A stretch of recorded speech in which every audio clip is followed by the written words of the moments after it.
Eric Acha. Is that the correct pronunciation? I think I got it. You got it, my man. Beautiful, beautiful. Owner and founder of Peninsula Self Defense. Jean Jacques Machado, black belt extraordinaire, and former man of the police force of over 20 years of service. Yes. And was that in Redwood City? Yeah, I did 12 years in Redwood City, and then I did 9 years at San Mateo County DA's office. Wow. Yeah. So that's a lot of work right there. It'd be very interesting, I'm sure. I've done my time in prison. Hopefully on the outside. Hopefully on the outside. It sounds like a different show. So, Jujutsu. I saw you had a really great video you guys just produced for you and for the academy that just popped up online on Facebook and YouTube and stuff, and it kind of broke down your story and sort of where you came from, your law enforcement, background, and how you got into jujitsu and how you opened your academy and eventually split from your original professor and kind of had to do it on your own and eventually with Jean Jacques. It's an awesome video.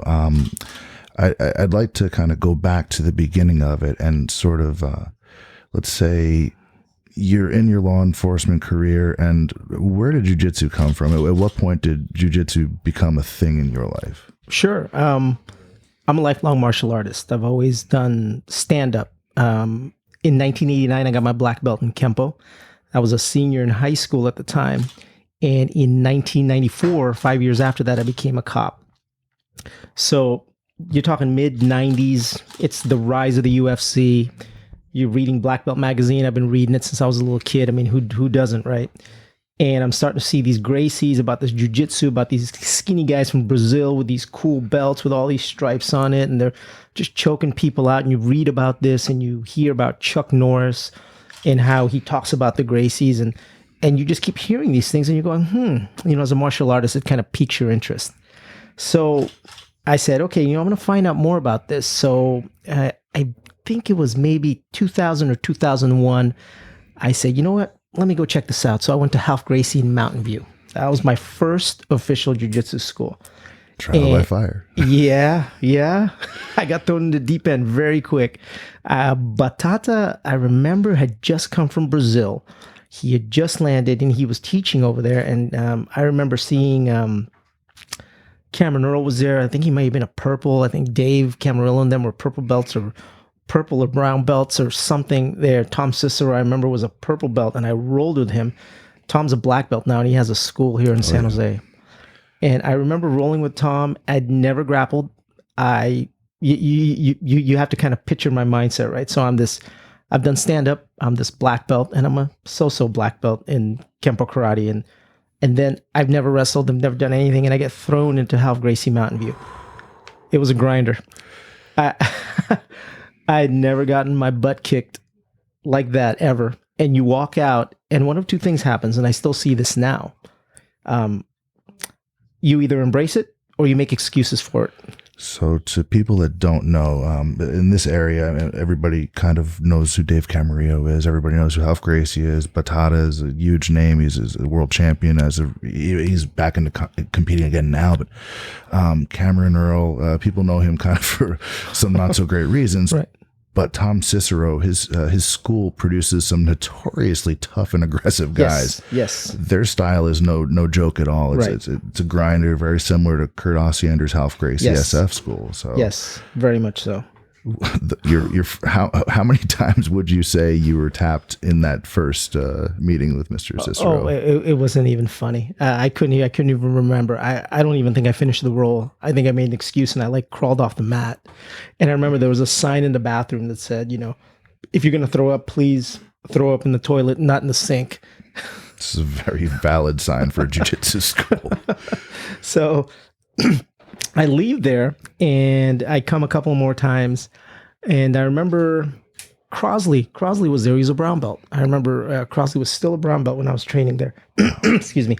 So I leave there, and then I start thinking, man, this just isn't working for me. I'm not getting, any instruction. Basically, I just got my butt handed to me. I mean, it was, and so I'm thinking, all right, well, what do I do? So I do what I do what a guy who can't fit in does. He goes and finds another school. So I end up going to Charles Gracie now. Okay. Now I go to Charles Gracie. I'm thinking, okay, this may be more of my speed. They're a little bit more mellow, and I'm still looking to learn. So I'm looking at it from the educational aspect instead of just getting my butt handed to me. So I end up at Charles, and I remember I remember going to Charles, and there was this guy, and he looked like a frail old man. His name is Harold Thorthesen. Okay. Harold got his black belt from Marco Nascimento at 67 years old. At the time, he was only a blue belt. He's an amazing, amazing guy. And I'm thinking, finally, somebody I can tap. I look at this frail old man on the mat, kind of stretching, and I roll with him. He tapped me out 7 times in 6 minutes. He choked me so hard that I ran outside to throw up in the parking lot. It was horrible. And Harold became one of my dear friends. And that's the introduction to jiu-jitsu. And when you're handed a plate like that, and again, I told you one of two things happens. You either embrace it or you make excuses. And I finally hit the point where I said, you know what? I can't make excuses anymore. I am deficient and I need to work on this. And I don't know if you know, but you can't tell a cop anything. I've heard. they're the worst. And, and I was one of them. I'll be the first to admit, you can't tell me anything. My answer was every time I get tapped or something, I just shoot the guy. I just pull out my gun. I just shoot him. This is not going to work. I'm just going to shoot him. And, and that's the ego getting in the way of so many things. And that happened to me, my goodness, for probably 18 months, for a year and a half. I kept trying to look around, move around, go places. I started at House. I went to Charles. Then I ended up training a little bit with Michael Jen. Oh, yeah. Yeah. Smash gyms. Yes. I trained with Michael. I trained in the garage with Michael with Rudy and with Rudy Sanchez and Mario. And they're both black belts now. And I believe they each run one of the gyms. One of the Smash gyms. Isn't Michael Jen? I think he's something like a 4th degree black belt or something. Michael at the time was just a black belt, but he's a 4th degree black belt now with Joe Morera, I believe. Yeah. He's another one of these gems in the Bay Area that you don't. I mean, because there are so many great instructors, and not just in California, but even concentrated in this area. So right. There's a lot of these guys that just sort of fly under the radar because maybe they're not as loud as some of the others, or don't have an MMA team to sort of carry the name through the wind as much, but he's solid as well. But yeah, Michael's very solid, and I've got nothing but respect for him. As a matter of fact, next week he's asked me to help him out during a grand opening of one of his new schools here in Milpitas. So Smash is opening up another location. So big shout out to Michael. This is 3 now, right? 3 or 4, I'm not sure. I know there's one Sunnyvale. There's Sunnyvale. There's San Jose. I think this may be 3. Okay. This may be the 3rd location, which is amazing from a business perspective. So, especially in this area, there's a lot of schools that have tried to branch out from just 1 to 2, and you see it last for a little while, but not every neighborhood is ready. And I mean, you need the right combination of sort of instructors, and it's expanding these businesses is not an easy thing. No, it's not, and it takes much more than just a black belt or a black belt or backing from someone or a name, behind you. It takes much more to be able to develop a school, and it takes a lot of patience to be able to do so. Yeah, for a school to really stick in jiu-jitsu, it needs to have that sort of family thing, and to establish that from scratch is really challenging. Very much so. Because to get people to move over from maybe the one of the other satellite schools, or from maybe the headquarters or whatever, usually people train near where they live. Right. And the core of the group is going to feel very, loyal to the initial place. So you're usually starting with a lot of newer guys, mostly white belts, maybe some blue belts.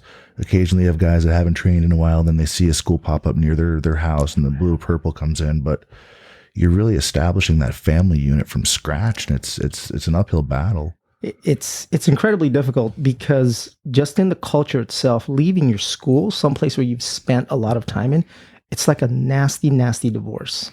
Bad. It hurts. It hurts very bad. Even though you 100% know that it's time to go or time to move on for one reason or another, it hurts. And I see it all the time. That's a process that a lot of guys that come to my school that have left other schools, I see them going through the same process that I went through. Man, it takes years sometimes to just let the baggage go and move on. It's something unique to jujitsu, and I can't explain it. It is. And I don't think it even just comes from, the Brazilians calling it creoncho, whatever, by using this novella term of somebody that's very dishonest, or, kind of speaks, right, says one thing and does another. I think that term came up because of the phenomenon itself, because it's a family, right? And then by, like you call it, it's like a nasty divorce. So I feel like that term came up, and those strong feelings came up because of the actual structure itself, right, and not the other way around. It's not just, because the Brazilians say you're not supposed to do it. Like, right. Yeah, great. We do a lot of things that other countries say don't do. But you're breaking up a family. It's maybe, or people move, jobs right. change, lots of right. things happen. Right. Right. I think there's a difference between, you got guys that just jump on Yelp and they want to, just get the best deal and, hop from school to school year after year. That's not the same thing. No. If you're at a school, 5-10 years and then leaving, like, this is a big deal. Right. Which is what happened to me, because after I left Michael Jen, I finally settled in with my instructor, Marco Nascimento, who's a good guy, and I got my blue, my purple belt from him. And that's 7 years that I stayed there, and it was during this time that the idea for my school kind of came about. I was teaching at the police academy at the time. I was a blue belt, and people just kind of commented, "Hey, I really like the way you teach. I like your style. You really you get the thoughts across. You kind of you organize the content well." And a lot of them came up to me and said, "Hey, would you be willing to help me out here in the academy, teach me some defensive tactics to help me make it through?" And 1, 2, 3, 4, 5, and then all of a sudden I've got a small group that are wanting to train with me, once, twice a week, when, during the academy off hours. And I started thinking, I go, wow, this is something that may have some bite and maybe a little traction. So that's how the idea started. And I guess that's where the conflict began with my current instructor. And the conflict really wasn't that I was teaching. I think the conflict was more like, he's very old school, and he had the very strong belief that you cannot teach jujitsu unless you're a black belt. And he said that several times, and I can respect that. I can respect that opinion and that point of view. And it just got to the point where my students were doing really well. My students had been training with me for a couple of years and doing really well at tournaments.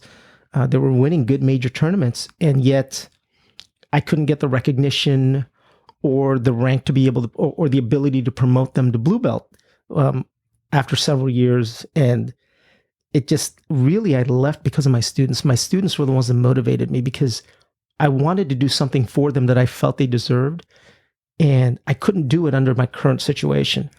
My instructor just, basically said, and he was, I appreciated his honesty. I mean, he just said, "Listen, you're not a black belt. You can't teach jujitsu. You can't promote your students." So, it was that time we talked about the nasty divorce. I walked out, and my last words were, or what he told me was, "Hey, listen, you're leaving the academy as a man. You can come back as a man," which, because I spoke to him in person and kind of laid it all out for him, and we had a heart-to-heart conversation. And that's essentially where it ended. And I walked out, and man, you walk away, and I have a school. Now I have a small school that I'm with a group of students that I had where I had already moved. I started renting out space, and then I ended up getting my own place. And so financially, I'm on the hook here. I've got not just the financial aspect, but I have my students that I have to take care of and guide and mentor. And all of a sudden, that cape that I was wearing that had the logo on it just kind of flew off. Now it's gone. What the hell do I do now? And for a couple months, it was rough. It was like a ship without a sail. And I kind of didn't know what to do. I had reached out to a couple of people, to a couple of associations, and they never answered me. Sent out an email, called. They never answered me. which I think it's just kind of meant to be that. Then out of nowhere, one of my old friends, she used to train with me at my old school, and she moved to Dallas. She was a personal chef, and she ended up moving to Dallas with this very wealthy family who she cooked for, and she was training with Carlos Machado in Dallas. And the family would travel from Dallas to Los Angeles, and she would follow them. And when she was in LA, she would go to Jean Jacques. And so she came by my school one time, and I said, here I am. And she's like, you know what? You need to call Jean Jacques. Give him a call. Tell him what you want to do. They're really good people down there. I've met a lot of them. Tough school, good people. Call them. They're world class. I said, okay. So I go on the website. It says affiliation. It says for contact Jay Zabalos. Here goes the email. Send the email, man. Next day, I get an email back. And I'm like, whoa, right away. I'm like, okay. A couple days later, I was in a car driving down to LA. I said, I can't do this over the mail. If I'm going to commit to something, I really need to know what it's like. So within 5 days, I'm down in LA. I'm having lunch with Jay. We're talking about my goals. He's talking about their goals. And it's just starting to match. It's kind of like, wow, this is great. So it's like, come to the academy. So I get to the academy. Here comes Jean Jacques. And then, you talk about getting starstruck. I mean, here I am. I'm a purple belt. I'm a nobody, right? And I'm sitting I'm sitting there. I'll never forget my first day at that academy. So you've been there. You know it is. They have two doors. You go in and then you come out, and it goes into the changing room. I remember sitting there as a purple belt, and I'm sitting there, and I see a guy walk in, and you size the guys up, right? So I'm like, look at, okay, all right, I think I can take this guy. He walks in, he walks out, he's a black belt. Crap, I can't take him. Okay, so I sit there, and then another guy walks in, another black belt walks out, and then a guy walks in, and next thing you know, there's like 12 black belts on the mat, about 6 brown belts, and everyone else is a purple belt. I'm going, oh my God, what have I gotten myself into? And there's nowhere to run. No. There's nowhere to go. And Jean Jacques walks in, and then I had a great time. Everyone was very helpful. I got to meet people. And it's amazing because a lot of the people that were on the mat were people I would watch YouTube videos of when I was a white belt. I'd watch YouTube videos of Jean Jacques rolling with Eddie. You'd see these guys like Mark Armstrong, and then he demo stuff on Mark, and you'd see these guys on YouTube, and all of a sudden they're there, and Jean Jacques is talking to me, and then he rolls with me. Very first day I'm there, that guy rolls with me. Now, mind you, my old instructor, a black belt was a very revered thing, and it was very rare for you to come in contact with or roll or even train with a black belt. Yep. And so when that happens, you begin to you begin to kind of hold back a little bit, like, oh my God, it's a black belt. Instead of just training with the person, you start training with the belt. Oh, yeah. I already know what you're going to say you did, and you made a terrible mistake because I did it with him too. I pulled guard, and I rolled with him at the seminar at your gym when you got your black belt. I pulled guard, and I could tell him I immediately made a terrible mistake. Oh, and that guy. Well, first of all, I mean, he's an amazing man overall. He's in amazing shape. He mows black belts down daily. I mean, he trains with all of his students. He doesn't shy away from any of them. He trains with all visitors when they come in. He wants to train with all of them. He doesn't shy down from that. And every move you do with him is wrong. Yeah. Every move you do is wrong. Every position you take, and almost like the rules don't apply to him. For example, when you see someone's back, you can typically take it. If you see it, you can take the back, except for him. He'll show you the back, and when you move there, it's not going to be there anymore. I can't explain it, but every move he does is just good, and it's perfect, and he doesn't really even try. And I think that just comes from a life of just living jujitsu. That's his big thing, is I live jujitsu. A lot of people have trained jujitsu for many, many years, but to sit down with Jean Jacques and listen to him talk about how jujitsu essentially defined his life from birth all the way to now, it's very different. It's different when you play at something or you study something versus when you live something. And that is the biggest difference, I think, with him. And many superheroes will let you down. Oh, yeah. Many superheroes will let you down. You'll read about these great champions, And then you sit down with them, and after a couple of minutes, or for whatever reason, the flaws will begin to come out, and you'll start to go, wow, this isn't really how I pictured how this guy is, or one way or the other, whether it's good or bad or different. But with Jean Jacques, he's a genuine dude. I'm a skeptic. I'm a cop. I don't trust anybody. That's just my nature. But the man is just amazing. He didn't have to do anything for me. He didn't have to, but he treated me like I'm his long lost son from the very first day I met him. And it's never wavered over the last 3.5 years, which to me is amazing. He's Jean Jacques Machado. He doesn't have to look in my direction, but he treats me like I'm his best friend and like I'm his family. And that's what amazes me. So from nowhere, now I'm in this fold. And one of the greatest lessons I learned from that is it's not your physical skill that really takes you, because everyone, and I mean everybody, has the same ability to gain content, knowledge. It's all on YouTube. Everything is there. It's what's in your mind. It's how you believe in yourself and how you can apply what you know. And that's the difference. The difference is the mentor. The difference is the someone who can drive you forward instead of just kind of being by your side and kind of just hanging out. When Jean Jacques gets behind you and he pushes you and he kicks you and he pushes you, then he gets in front of you, he shows you how to do it, then he gets behind you and then he pushes you again forward to do exactly what he does. And he does that to everybody, which is the most amazing thing. And I can't say enough about that guy. And Professor J, congratulations, by the way, Professor J, for just getting your 3rd-degree black belt. Nice. I call him the apprentice. He lives and breathes and he exudes the ways of Jean Jacques Machado out to everyone in a way that doesn't overwhelm you. It's just he leads by example, and it's amazing. I couldn't be more proud to be part of such an organization. And man, to get that black belt from somebody you used to watch on YouTube as a white belt, that's just crazy. Yeah, it was definitely an emotional day for you. The seminar was amazing. It costs what seminars do, and so if you just abstract, if you were to look at the nuts and bolts of what we did in the seminar, there wasn't like a whole topic. Usually people go and they have like a thesis, right? Right. We're working on this because I did this in Worlds and yada yada something. He came and he sits down and you can just tell this guy is a very high caliber human being. Right. The calm, the way he approaches people, the way he makes you feel comfortable immediately. Right. But the entire thing was Q&A. Yeah. And if that was anyone else, people would have complained.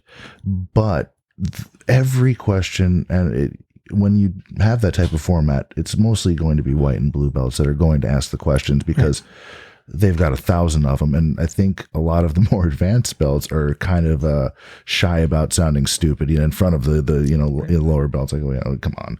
Yeah. I clearly know everything. I'm a black belt. It's like, I don't know anything. I don't know anything. I'm a white belt again. Right. I'm a black belt, but I'm a white belt again. No. So it was Q&A and, and people talk about, okay, the drop ins at the gym, they are more expensive than other gyms, but then we learned a Kimura, right? When I dropped in there 2 or 3 weeks ago with these guys, I learned a Kimura. And if you were to say that to anyone else, you're like, you paid what for? No, I have been finishing everyone I've rolled with that Kimura. Yeah. I didn't know the Kimura before. Right. I thought I did. Right. But it's just that level of instruction, the level of knowledge. And he flies under the radar because he's a very humble, very, just sort of, he has his gym in LA, he does his seminars, he has his affiliations, but, the most you hear is about from, Eddie and Joe Rogan about what kind of human being he is, and what kind of instructor. And, for those two guys, like as martial artists, it's like, okay. And then you look closer and you're like, wait a minute, Chuck Norris, didn't he get his from, and he learned that there. And you roll with some of the students, your students the same, and everybody's solid. They're from, white belt through black belt. He has killers there. They're all very nice. Right. They're all very respectful. It's incredibly, it's a very safe place. Like, you're not going to get tuned up and hurt. No. You're going to learn. Yes. You're going to get beat up, but you're going to learn. Yes. Absolutely. Yeah, it's an amazing story. And you don't hear a lot of associations that have that sort of bond between instructors and stuff. I mean, I liken many of them to like more of like a restaurant franchise. Like, you got the name and brand and stuff, and I've never seen this before, like this type of relationship. So it's actually really cool. It's very unique. One of the things that we do is they're really big on association training. So one of the bigger schools is Matt Baker's school in Bakersfield. You talk about the guy that flies under the radar.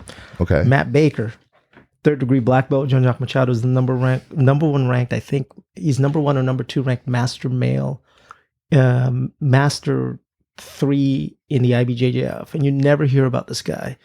He's amazing. He does some amazing stuff, and he has one of the biggest. He has 2 schools in Bakersfield.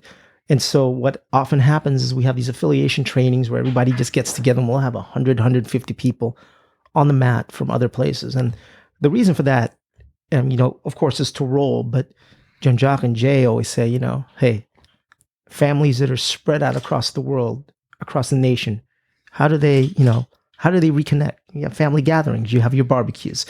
This is our family barbecue. This is a time for us to get to know each other and come together as a family. And so it's really, really cool. And what a lot of people don't understand with the history of Jiu-Jitsu and with Jean Jacques Machado is that Jean Jacques Machado defines his Jiu-Jitsu in 2 ways. He's told me he's had Jiu-Jitsu. He did Jiu-Jitsu before Rickson Gracie, and then there's his Jiu-Jitsu after Rickson Gracie. Okay. And so Jean Jacques, when he was still in high school, and he doesn't remember when exactly or how it happened, but Jean Jacques told me that Rickson started asking him to come to his school to take private lessons. So Jean Jacques would literally take the bus to Rickson and meet Rickson like 6 or 7 in the morning. And this happened for many, many years. And so Jean Jacques, credits a lot of what he learned and how he looked at jiu-jitsu because of his one-on-one interactions, his private lessons with Rickson Gracie. And he doesn't know why. He says, he just treated me like a younger brother or even a son, and just had me just invited me. He doesn't invite people. He invited me. And it was those years that he said was formative to how his jiu-jitsu excelled. And another thing that I thought was really interesting, if you ask any of the Machado brothers who their instructors were, they will always cite that their instructors were themselves. So you have a group of brothers who really pushed each other and taught each other, much like what we do. Yes, I have my instructor here, but really I learned the most from my students, my peers, the guys that I train with, the guys I pull off to the side and say, hey, what do you think about this position? Let's do this. Let's do that. And I think it's that type of thinking and that type of mentality with the Machado brothers, where they credit each other with helping their games elevate, that their, how do I say it? It's that their associations and their schools are less cultish. Okay. Because there's no head person that they can really attribute their growth to. They grew with the community, which I think is somewhat unique, in jiu-jitsu culture, where they credit themselves, the brothers, all the same rank, as teaching each other, helping each other from white to blue all the way through. And I think, and there was something that Alvaro Mansour, the red belt, no, I'm sorry, not Alvaro. Alvaro Mansour, the head ref for the U.S. Open, and Claudio's teacher. Yeah, I think that's Francisco's the red belt, right? Okay. Francisco's the red belt. Okay. Alvaro, I talked to him one time, and he said, "Oh, Jean Jacques." I said, "Yeah, I'm a black belt with Jean Jacques. I train with Jean Jacques." Big smile goes over his face, and he goes, "Oh man, he's an old friend." He goes, "Oh, I knew him when I had hair," and he.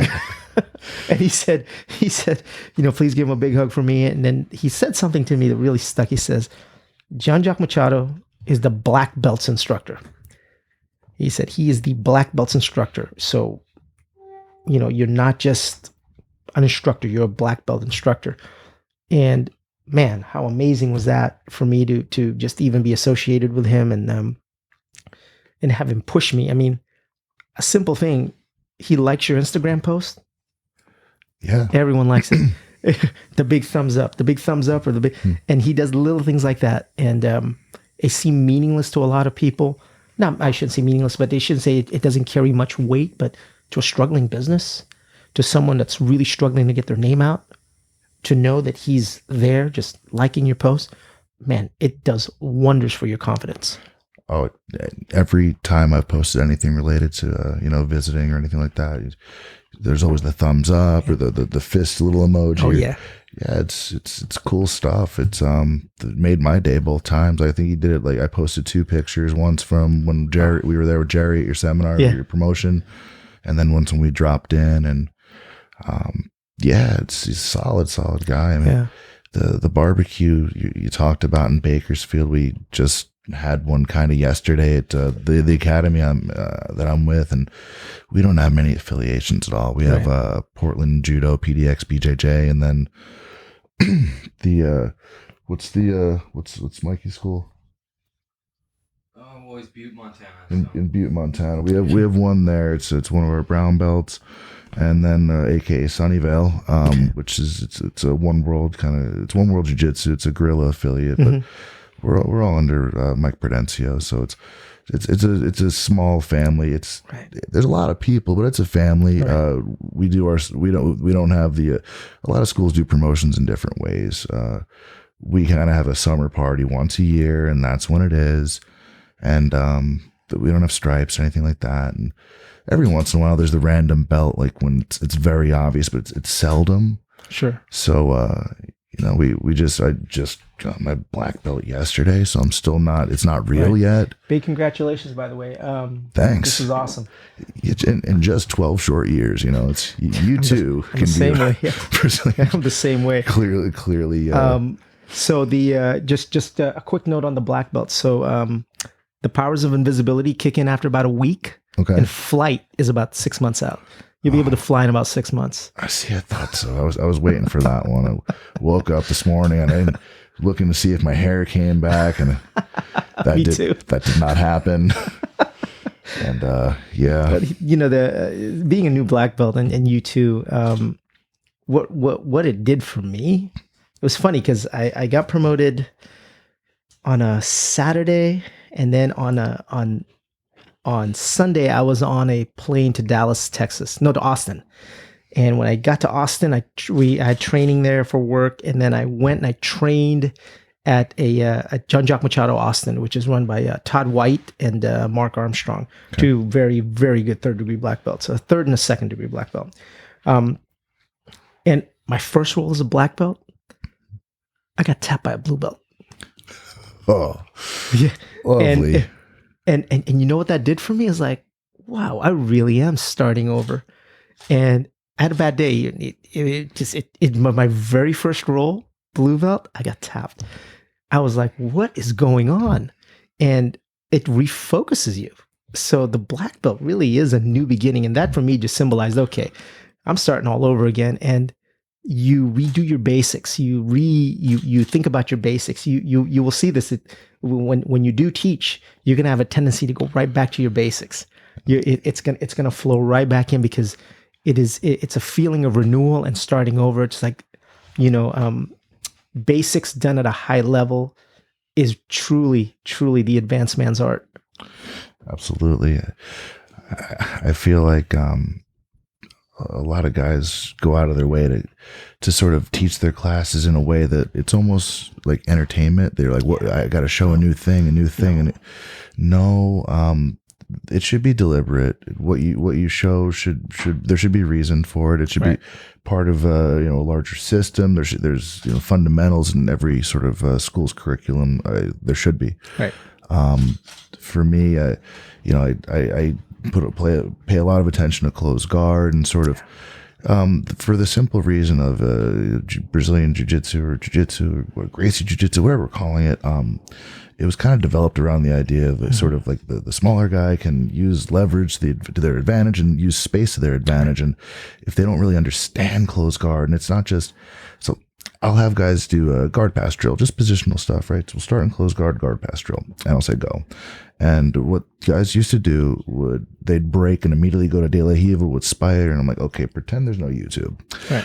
Let's just talk about why we're doing this and what we're trying to accomplish. So the guy on the bottom, he wants more guard. Right. And the guy on the top wants less. Right. Here's why. And I try to break it down and say, like, let's look at a little bit of grip stuff, and we'll go back to a little bit of this is where posture kind of should be. Yeah. Here's hand position.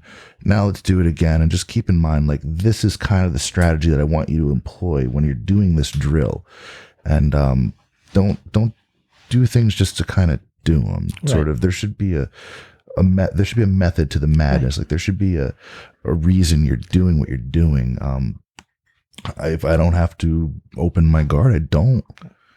Why? Yeah. And I think it's lost on a lot of it. I think people don't even think about it. They just try to do the pretty thing or the fancy thing. And every movement must be preceded by a fundamental reason. There has to be a fundamental reason for every movement you do. Otherwise, you're just moving. Yeah, absolutely. I hear, you get a lot of, the no-gi guys, and there's a lot of space. And in that, the close guard, that's, if you look at the whole rubber guard system, it's the overhook with the clinch. Right. They ladder up into that high guard. And they've got cool names for everything. They have very precise, movements and everything. But really, they're all deliberate, and they're all based on not having that chaos happen. Right. So, I mean, to me, the scramble is something that it's for the guy that doesn't know the next move. Right. I don't get into chaotic situations if I don't have to. I want to, mitigate risk and move deliberately and thoughtfully and kind of not get killed. Especially in no-gi. I think a lot of people, one of the first things I tell my students when we do no-gi is a distance game. This is about distance control. It is 100% distance control. Absolutely. And you have to learn how to control that distance before you can do anything else. And that's the overhook, the evolution of the Jean Jacques, the overhook with Jean Jacques in his left hand. And, and one of the awesome things, and you mentioned close guard, about being affiliated with Jean Jacques, is when you listen to him tell stories about way back, you get a glimpse on how they originally meant jujitsu to be. For example, he commented one time, he says, my uncle used to tell me, that's probably Carlos, that you get someone in your close guard, you take out your samurai sword and you start chopping them up. You kill them in your close guard. He goes, there's no escape. Once they're in your close guard, you take out your sword and you start chopping them in half. And, a lot of times that's lost. A lot of times that's lost. One more thing he told me was, you want to practice self-defense in your jujitsu every day? Anytime anyone puts a hand in your collar, you've just been punched in the face. Absolutely. Don't let anyone put the hand in your collar. So if you do those two simple things, look to kill someone in the close guard, and defend the hand going to your collar, you're blocking punches, and you're breaking people's posture. Those are the two foundations of self-defense. So you can do self-defense in your everyday role just by remembering those two things. You can add an element of it. Oh, absolutely. I do not yield to grips. I am proactive, and it can be the most boring role. I don't yield to them. I break every damn one. I'm playing my game, and the minute someone gets a hold of your collar, a lot of guys are, I'm just going to pass anyway. No, the position changed. Right. The leverage is different. The movement is different. You can't proceed that way. And here's 150 reasons why you just got tapped. Right. Like, you have to, every move should be deliberate, and you're going to keep going through, one of these guard passes, and they have one of the, what is this, like the spider guard, the lasso and everything. Right. Guys keep going. They get, bicep sliced or sucker swept or whatever. And just a simple example that guys just do things. Yeah. Because there's so, YouTube's, it's great and it's terrible. Yeah. It's great and it's terrible, and it's cool because creativity, and there's so many different moves that you can learn, but they apply to very specific situations. Sure. Very specific, and guys want to force them. Yeah. And some can. No. Some can. There's going to be the freak athletes, and congratulations. this thing happens called turning 40. When that all goes away, and you really hope you worked on good fundamentals. You really hope your guard, your grip defense, your posture, your how you use space, that you're aware of your space. Right. The wrestlers have it. They have a little advantage going in if they can learn jujitsu. Right. They know to defend their legs, not just sprawl because they do it on UFC or something, right. but you're defending your legs deliberately, and just like we defend collars, right? So if they learn jujitsu and use it, and not just wrestle with chokes, because I think they're very different things.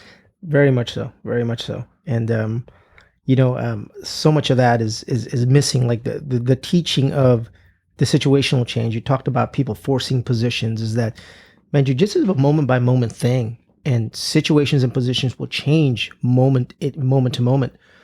What makes a good jiu-jitsu player is their adjustments to the changes, not just their ability to adjust, but their ability to analyze the adjustment. And that's why, and I think so much of that just comes from experience. And, with regards to YouTube and people trying to force positions and looking at things, when you do jiu-jitsu over a long period, over a decade, like you and I have, you go through evolutions yourself. You will go through certain evolutions, and you will hit a phase where you're hitting arm drags, and then you're going to hit a phase where you're hitting X guard, and you're going to hit a phase when you're doing this, and then you'll kind of forget about it, then you kind of revert back to it, then you forget about it, then you revert back to it, and then what happens is it's just like a mind melt. Now it's like a soup, right?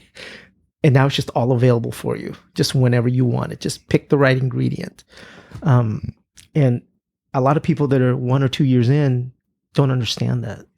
They don't understand that they're going to evolve and change. Their injuries will change their game. Yeah. Knee injury, back injury, shoulder injury, neck injury.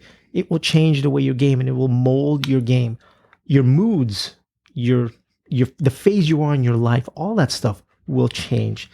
And when I tell people to be patient, sometimes it's kind of lost on them because they want it now. But I can tell you that, at least for me, I was probably the worst white belt on the mat for many, many years in my schools. And the only reason I got a black belt is because I hung around. And that's really the only secret. I mean, was there a secret to you getting your black belt? Let's see. I trained every day. I've been teaching for 5 years. I used to be on the mat up to 10 times a week, because I wanted to be there. After the day I got my purple belt, I realized it was a different thing now. Yeah. That I wasn't ever going to have that anticipation feeling of like, oh, am I going to get promoted? That Christmas present feeling, right? Right. I'm 33 years old now, and you don't get many of those, but it's nice having things to look forward to. Sure. So even on Friday, everybody's like, you think you can get promoted? I'm like, God, I don't. At some point. That is exactly the time you get promoted, when you stop caring. Not that you stop caring, when you stop thinking about it. Like, it's gonna happen at some point. Like, what are they're just gonna forget I'm there, or I can't be that bad. I mean, right. At some point, you're not gonna be a brown belt anymore. If you're there all the time, it's like, all right, this guy. I mean, am I a world champion? No, but, I'm competent. I feel I'm a better instructor than competitor for sure. Yeah, but. Ultimately you get there, and the hardest thing to tell somebody that's, very motivated or isn't patient is to be patient. Right. It's so counterproductive, but it's the best. It's the only information you got. I try to come up with, different euphemisms or different analogies. They don't want your analogies. They want their damn blue belt. Just give me my blue belt. Just give me the damn blue belt. That was the same way. I just wanted a blue belt. Then I got my blue belt. Then I hung around. Then I got a purple belt. And it was right a purple belt, just like you said, when I figured out, you know what? I'm going to get my black belt because I'm going to hang around. They're not going to get rid of me. Oh, yeah. It seems so far-fetched. I'm like, I know.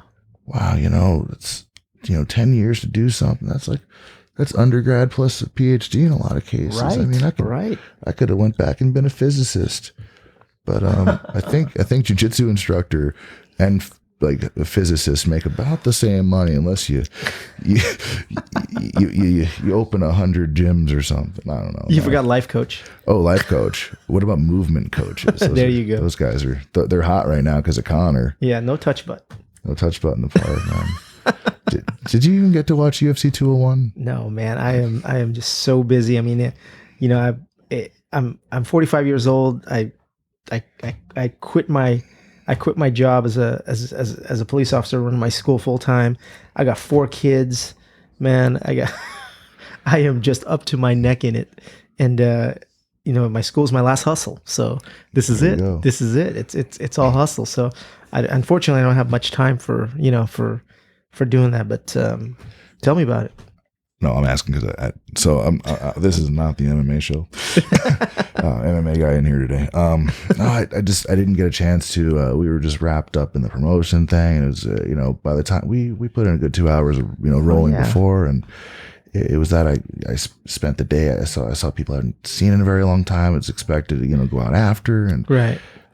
We had food there, and it was a really good time. I was pretty sure that Tyrone Woodley was going to take the welterweight title. Okay, yeah. And he did. Yeah. And Matt Brown, I think he lost a pretty tough fight as well. But besides, I don't know the results other than that. Spoiler alert, I mean, who cares? But I think it's amazing that Robbie Lawler was, made it back to sort of the prominence and really got the most out of his career and got the title in the UFC. Yeah. I'm more interested in the police stuff, though, man. Yeah, talk to me. 20 years. I have, and you see everything on social media right now, and there's this big divide. I believe it's a media creation. I feel like, and nothing but love and support to the military. But if you join the military, you go overseas, you come back, you're a hero. But if you're a police officer, you're here, you are one of the people. Right. And then you got half the Facebook and the whatever, Twitter and the Instagram, they look at you like you're somehow demonized, like you're not one of the people, like you're part of this infrastructure that's so it's just a weird thing. It's a weird vibe right now. I really believe that it's somehow media sort of generated stuff, and I feel like there's things that can be done to remedy that, and I don't quite understand why it's not taught in schools, why it's not pushed. That like, hey, everybody wants it. Like all the politicians talk about, let's make domestic right inside the borders of America great, and like that's what you guys are here kind of doing, right? And I don't quite see the logic and the difference, and I don't get why every TV show kind of paints these two very opposing pictures about two, the external versus internal defense or whatever. But it's let me tell you, it's never, at least in my career, I've never seen it this bad. The anti-police sentiment, and it really is unfortunate because you have a lot of really good guys out there and girls that do an amazing job day in and day out, don't get one complaint. And, I forgot what the statistics were, but over 1 million contacts a day, and not a complaint, no use of force. And then you have the one incident that just takes over. And I believe it's because of the social media age that all of a sudden people have something to cling on to. It's truly unfortunate, but I can tell you this: my last 9 years of my career, or the last 5 years of my career, I supervised the unit that. Well, first of all, let me just go back a little bit. In the in the district attorney's office, our job is to investigate police officers. That's what we do. We investigate them for crimes, not when people say, "Oh, so you do IA?" No, I don't do IA. IA is for police misconduct that doesn't rise to the level of a crime. For example, a cop has sex with his girlfriend on duty in the car, has her come on a ride along. It's not criminal. Yes, it's conduct unbecoming. That's an internal affair investigation. I'm talking about cops that commit burglaries, cops that commit rape, cops that steal on duty. Those are the types of cases that we investigated. And toward the end of my career, I supervised the unit that looked at officer-involved shootings. Okay. So we interviewed the officers that actually shot people. I can tell you this, that not one of the officers I've ever interviewed who's ever been involved in an officer-involved shooting that took someone's life was ever happy about it. No. As a matter of fact, they were changed people afterwards. And I'm talking about one officer shot a 14-year-old black kid.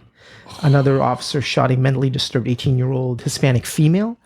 So, these aren't your random shootings. These are shootings that could could potentially generate and I don't know if we're just fortunate in the county that I live in that we have a very high level of professionalism, but it's just unfortunate that they have to now pay the price, or all law enforcement officers will pay the price for, the act of a few. I feel like you guys, in a lot of cases, a lot of the beat cops or patrol officers, and they're not prepared for the worst. I mean, okay, so if you go to a traffic stop, you have to be prepared for the worst in terms of what could they do? Could they be armed? If you don't see hands on the wheel, it's like, well, you're obviously going to have your weapon at least unclipped. Right. God forbid you have to actually use it. But I feel like if you have to prepare for that in terms of the traffic stop, but you're not armed with enough information going into it.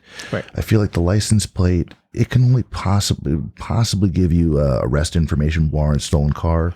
Then if you have time to run the owner's stuff, which I don't think that's even possible, but there's other things that are kind of blocked by weird sort of, and I'm not saying weird, I believe that medical privacy is important, but I believe that certain things in someone's medical history could trigger red flags that could save lives had that information been like in the case of somebody that does have a mental illness or a history of aggression, and that may not have led to some sort of police involvement. What about like schizophrenic? Many of these things where if you were armed with that information ahead of time, you might have been able to save a life or prevent a death or prevent something terrible from happening. And I'm not saying get rid of HIPAA. I'm not saying get rid of all the medical privacy stuff, in fact, but the part of it that could make getting a weapon more difficult for somebody that really shouldn't have it, I believe there should be like a point system for example, like 5-10 points, like where if this number of things are maybe a history of violence, some kind of various types of crimes, a combination of them, or types of medication, or maybe you've been hospitalized for this, that, or the other things of them. There could be a scoring system where it's like it's like if you're over this number, you're just not getting it. You can appeal it, but you're not getting it right now for sure. And I think by poking little holes that don't necessarily have to give all the picture, but enough to where at a traffic stop, you'll have faster access to the information. And I feel like that's part of it. And another, I heard a podcast, and it was either Joe Rogan or Joey Diaz. I remember I was up in Seattle and I was listening to Big John McCarthy. He's comes from a police family. He's ex-police himself. And he was talking a lot about, people that are, the officers that are, patrol officers, they're being trained because the system sort of, it's not as glamorous to want to stay in the patrol. People want the shield. They want to be a detective. They want to, they want to move up because they watch the TV shows. They have Blue Bloods. They have whatever. There's 1,000 of them, right? Even The Flash is a police show. Right. So people want to move up the ladder, and you're having a lot of junior officers with a couple months being trained by guys with only a couple of years, and you really don't have the time to bake in and really know who the hell you are, because coming right out of the academy, how old are these guys? I mean, I was 23. And I'm sure you're that testosterone was not telling you to do things you shouldn't do. You didn't get mad. I mean, I'm at 33. I'm like, oh God, that guy last year, what an asshole. I'm wrong all the time.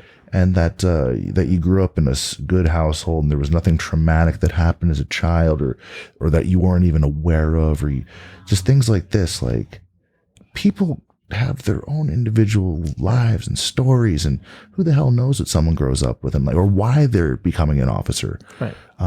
People, I got bullied in school, and fuck that, I'm gonna get them all back.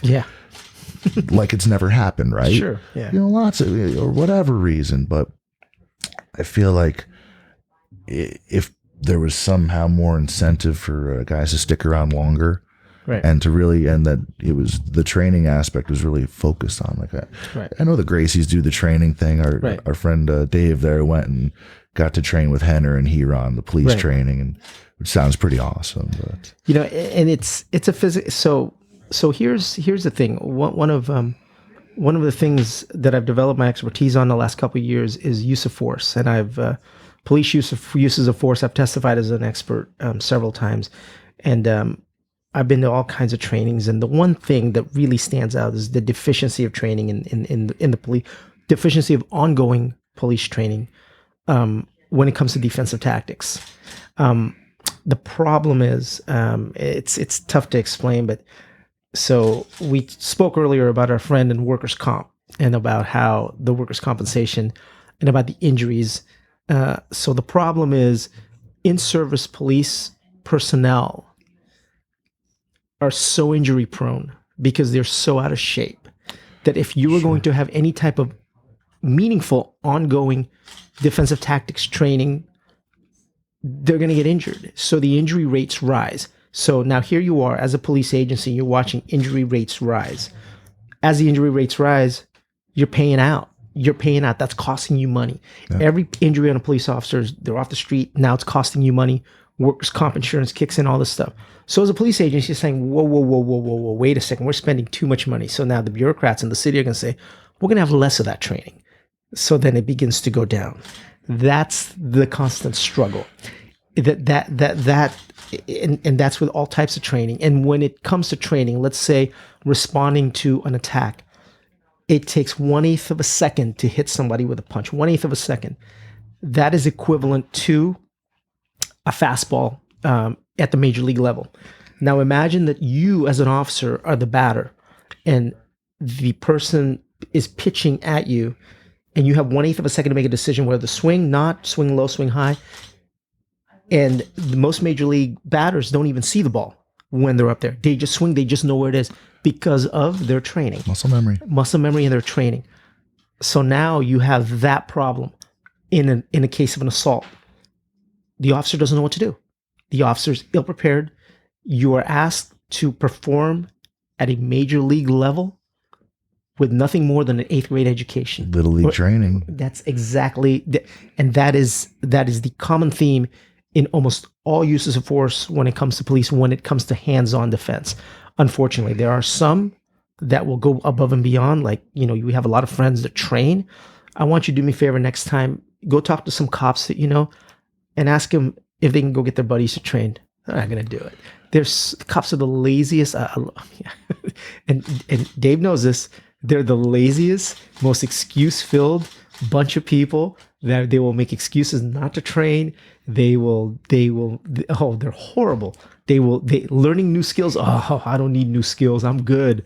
Oh man, they're the worst. And I can say this because I've been teaching them for over 10 years. They're horrible. I know a couple that do train. Great guys, solid. I've had very similar conversations, and most of them that make their way to the mats, they've gone through the real life job, and then they get on the mats and they're like, wait a minute. We as a police force, we have this level of training, but the civilians, they have access to this championship level. Right. Like what's on TV? What's the most popular thing? Okay. Now, well, how do I do that? All your friends, all the gangbangers or whatever, what are they watching? Right. You don't think, somebody from the hood and, whatever is, oh man, we're going to be just like him, blah, blah, blah. See it all the time. It's like, how hard is it if you're a strong guy that knows how to throw a punch and somebody shoots on you? Like, how hard is it to get a guillotine against a guy that doesn't know what a guillotine is? Like, I know how to defend a guillotine. Sure, no problem. But I've been doing jujitsu for almost 12 years, about 12 years, right? First of all, if you're carrying all this gear, the weapon, you're thinking you're in fight or flight mode right now. You're like, what am I going to do? I discharge? Do I tase? Do I try to whatever? And you're in a guillotine choke. Think of the consequences now. Right. It's like, okay, we have a trained public. Right. Sure. They all know everything. I assume everybody knows everything. If someone is willing to start a fight, especially with a police officer, I assume they know everything and they're going to bring some serious damage. You have to. Right. You have to assume that because what's the most popular thing on TV? Right.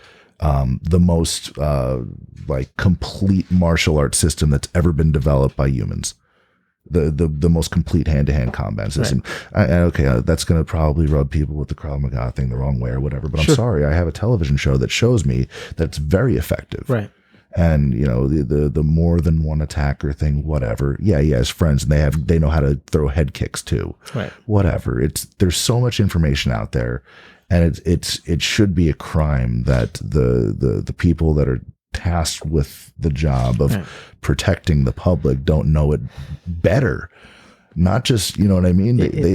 It's unfortunate, and I think the public fails to realize a lot of times that 100%, and I mean every single one, 100% of every call or every confrontation, every traffic stop that a police officer gets into is a man with a gun call. The police officer's gun is there. Every single one. A gun is introduced into every single call that a police officer responds to. And so when the altercation occurs, when the assault happens, there's the added element of the gun.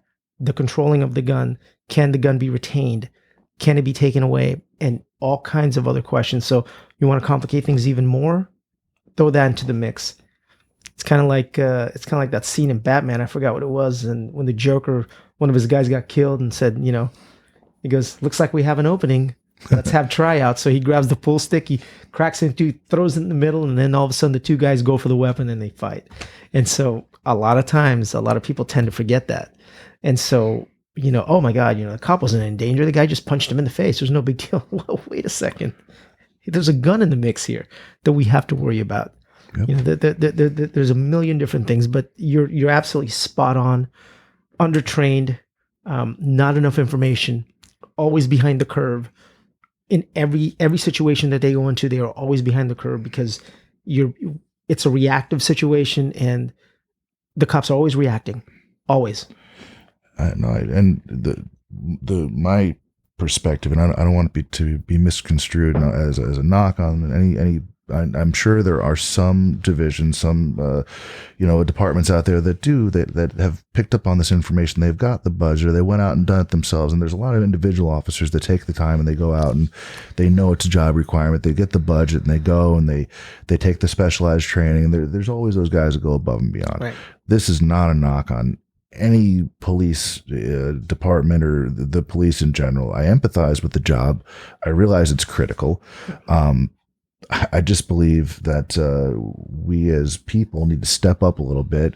You got to figure out a way to show the positive stuff, not so much of this us and them stuff. And was it Morgan Freeman said, if you want to stop, you want to get rid of racism, just stop talking about it. Stop labeling everything. And I agree. But it's really unfortunate where things are right now and what they put on TV and what I got rid of cable a while ago. Once I hear that in the news today, I hear that accent, right? Or not, or that affect or whatever you want to call it. I know I'm being lied to. I know I'm being pitched. Yeah, I can't do it. That's why I do this, because you have the information out there. You can research things on your own. You can make critical. You can use critical thinking and say, okay, well, this is this drastic sort of step on this direction, and there's politics behind it. I wonder why. But this other point of view, it doesn't seem very reasonable either. It seems like they're directly in conflict over very specific things. It's weird. Maybe they're both full of crap, and maybe there's this middle point where people can be reasonable and come to an. It's like I just believe that there's a middle point where people just have to get together and kind of cut the crap. And we're talking about budgets, right? That you can't educate the force that's tasked with protecting the country here, not from drugs or terrorists, but from the country. There's so many people. Right. Cities there's too many people. Someone has to be there and has to be the voice of reason. And I think people have to start realizing that the police are people. Police go home. They live in the same neighborhoods. And I think things would be much better for everybody just train jujitsu. Clearly. We have a lot of training partners that are, they have all kinds of jobs. I know for me, from experience, that if I see blue and red lights behind me, I'm like, all right, well, I better pull over, and then better not, I better not run my mouth. My hands go on top of the steering wheel, and whatever the hell he wants. Sure. What do you want? What do you? My license? It's over here. I'm going to reach for it now. This is easy stuff. If you don't go out of your way to be a jerk to him, or be to sort of be the antagonist, and even if they're in a bad mood, try being empathetic. Maybe they're having a terrible day. It's I think in life, if I make it a priority to try to make the people around me feel more comfortable, my life's going to be better. Even selfishly, using empathy makes life better. So it's easy, man. Don't be a butthead. It's a muscle. You have to exercise it, man. I believe empathy is it's a muscle. You have to train it and work it out. And I think if you just go out of your way to be nice instead of being a jerk, I agree. Stuff will be better. I agree. Peace and love, man. Peace and love. Peace and love. Peace, love, and jujitsu. Was that Ringo that said that? I don't know. No more. He didn't want any more fan mail. Was it Ringo or peace and love? Peace and love. No, they kept playing it as a thing on Howard Stern show. I think I'm the oldest guy in the room, so I don't know. I'm 45. Who else is older than me? 41. I'm still older than you. Sorry. I know. I know. It sucks. All right, man. So you're at Peninsula Self Defense, and that's right. That's off of Bay Road, Redwood City. 2766 Bay Road, right off Woodside. We are right in the heart of everything, and everybody come down. One of the things we do at the school is we make sure to take care of everybody. That's everybody's responsibility at the school, not just the people who run it. And we try to run the place the way I would like to have a school run. Had I been, a white belt, and I just wish that more people had talked to me and done things for me. All those things, I made a list of things that I wish people had done for me when I was a white and a blue belt. And those are the things I try to pass on to my students now. And it just really helps them just be better people. Better than being good at jujitsu is being a good person. So absolutely. Eventually 40 happens. You better be good at some. Yeah. Being a good person is first, man. Empathy is important. I say it to myself because I want to remind myself to try not to, get too far ahead of myself, or just ego's a thing. You got to shut it down sometimes and just come back to earth and be like, all right, come on, what are you doing? You're being silly.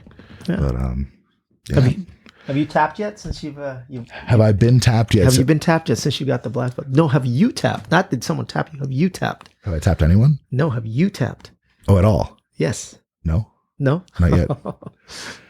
There's always some. Oh yeah, I'll be on the mat tomorrow morning. I might actually drop into the 6:30 class just to say hello. So I teach the one on Wednesday and Friday, and the guys wanted a third day a week. I'm like, okay, cool. Well, Eric's got his purple belt, so this guy Eric Stang, his last name is actually Stang, and he's like a beekeeper. He has like his own honey brand and everything. It's the most ridiculous thing. But it's really good honey. It's organic. It's a good guy. Good stuff. So yeah, they wanted a third day. I'm like, yes, but I'm not doing it because and Monday mornings those are when I wake up early. I have a cup of coffee. I plan my week and write down, here's my goals. Here's this. I go through my notes. I go through my to-dos, and I got like 3 jobs, man. I teach jujitsu. This thing is a job. This is, and then I'm an engineering manager someplace out there in the ether. And so I used to work right behind your school at Silver Spring. Oh, okay, yeah. I was there for a number of years. Oh, nice. That's an Al Gore owned or partially owned company. He did Inconvenient Truth for us live there. Really? Yes. We thought we were going public, but it was Al Gore doing a live presentation of Inconvenient Truth. Interesting.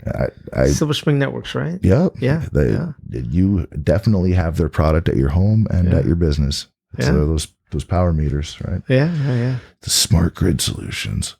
Well, I want that smart grid money. Oh yeah. So it's that mesh network. They're gonna start using it for a lot of other stuff too. I went to they gave some engineering talk a little while ago, and they want all your appliances talking to it as well. So they're gonna start feeding information back and more information. Yeah, that's what it's gonna be. It's gonna be your dishwasher's gonna walk out like it's gonna be the first Terminator. What is it that comes online? Skynet. It's going to be a bunch of dishwashers. It's not quite Schwarzenegger. We need a few hundred years in the future for that. I'm Filipino. I don't believe in dishwashers. We do everything by hand, old school. I have a dishwasher, but I'm like, that's a lot of work. Because I got to lift all that. I'll just wash it when I use it. All right. Well, I think we said a lot. I think we said it all. And yeah. You got a website? I do. www.peninsulaselfdefense.com. Go check it out. You guys have the best logo.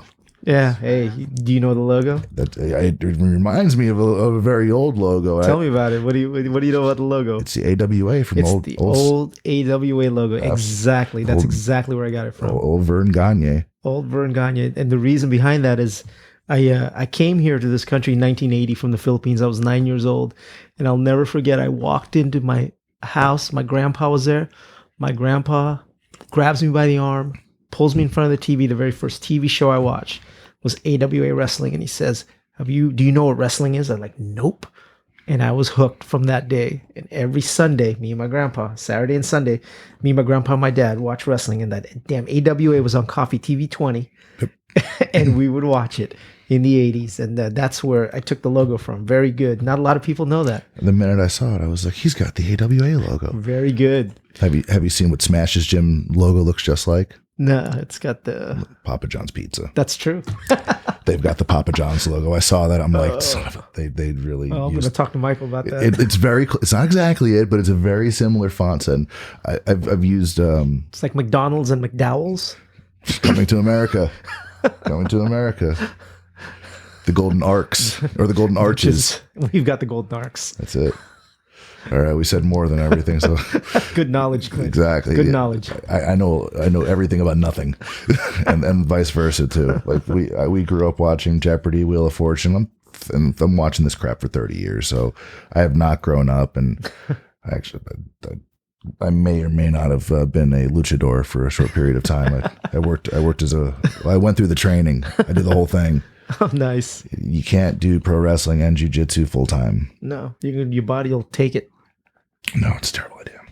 All right, well, there's a cake out there. I hope there's still a piece of. So, all right, bro. Man, thanks for coming on. It's been a pleasure. That was fun. Thank you. Awesome, man.